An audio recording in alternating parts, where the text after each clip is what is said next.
देवबंद की सरजमीन से, जैसा कि मैंने आपको बताया था कि यहाँ मुसलसल धरना प्रदर्शन जारी है और आपको ये मालूम होना चाहिए कि यहाँ से सिर्फ मुसलमान ही नहीं बल्कि दीगर मज़ाहिब के लोग भी मुसलसल धरना प्रदर्शन में शामिल हो रहे हैं। आज हमारे साथ भीम आर्मी के कुछ लोग हैं जो कि देवबंद के ईदगाह मैदान में धरने प्रदर्शन को हिमायत देने के लिए यहाँ आए हुए हैं। आइए हम इनसे कुछ बात करते हैं। क्या नाम है आपका? सबसे पहले मेरा सभी को जय भीम।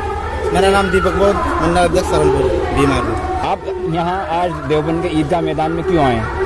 क्योंकि आज हमारे भाई दुख की घड़ी में है तो हम उनका साथ देने के लिए आए हैं। क्योंकि ये जो एनआरसी और सीएए PNR है ये सबके लिए है, अकेले मुस्लिमों के लिए नहीं है। ये पूरे देश को पता होना चाहिए, पूरे दलित SC ST OBC को पता होना चाहिए। बार बार हमारे मुस्लिम भाइयों पर अत्याचार करने का काम करी है। और रही हमारी दलितों की बात, क्योंकि हम तो उनके कानून से भी और इनके जो ये मोदी सरकार है, योगी सरकार है, इनके झूठे अफवाहें और झूठे मुकदमों से भी जान चुके हैं, पूरे रूबरू हो चुके हैं। क्योंकि ये अभी पिछले एक गुना प्रकरण होता है जिसमें हमारे बड़े भाई राष्ट्रीय महासचिव कमल सिंह वालिया जी को झूठा जेल में भेजकर गैंगस्टर लगाकर वो कहती है कि बाबा साहब की मूर्ति हम तोड़ने का काम करते हैं। सम्मानित साथियों, मैं आप लोगों को बता देना चाहता हूँ, जो बाबा साहब की पूजा करते हैं वो उनकी मूर्तियां नहीं तोड़ते। लेकिन ये सरकार उन पे गैंगस्टर जैसे मुकदमे लगाकर उन्हें जेल में डालने का काम करती है और वो चाहती है कि इस देश से भीम आर्मी का नाम खत्म हो जाए। लेकिन वो अपने मंसूबों में अब तक कामयाब नहीं हुए, क्योंकि भीम आर्मी एक अकेला व्यक्ति चंद्रशेखर नहीं है। भीम आर्मी एक भीम आर्मी एक विचारधारा बन चुकी है। भीम आर्मी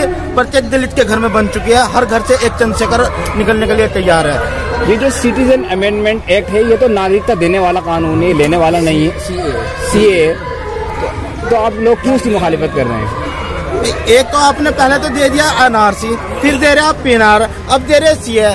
देखो ये सब इनकी ना चाल है और कुछ नहीं है।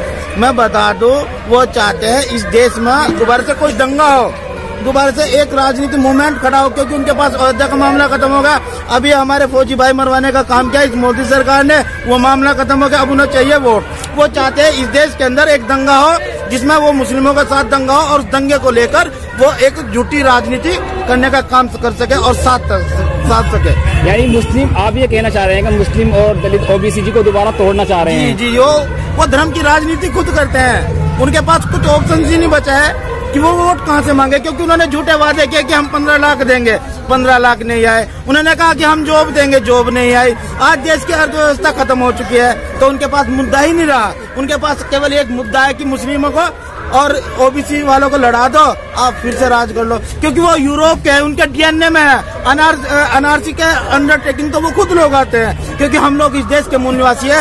इस देश का मूल निवासी SC ST OBC और अल्पसंख्यक है। जो ये BJP वाले हैं और SS वाले हैं, ये तो पहले से यूरोप के हैं। अमेरिका सिद्ध कर चुका है इनके DNA को कि ये इस देश के मूल निवासी नहीं है। यहाँ मुसलसल नारे लगा रहे हैं आजादी आजादी। आप किस चीज से आजादी चाहते हैं? हमें आजादी चाहिए RSS से, हमें आजादी चाहिए इस मनुवाद से। आप देख सकते हैं यहाँ इनकी महिलाएं भी आई हुई हैं जो भीम आर्मी से ज्वाइंट है। आप देख सकते हैं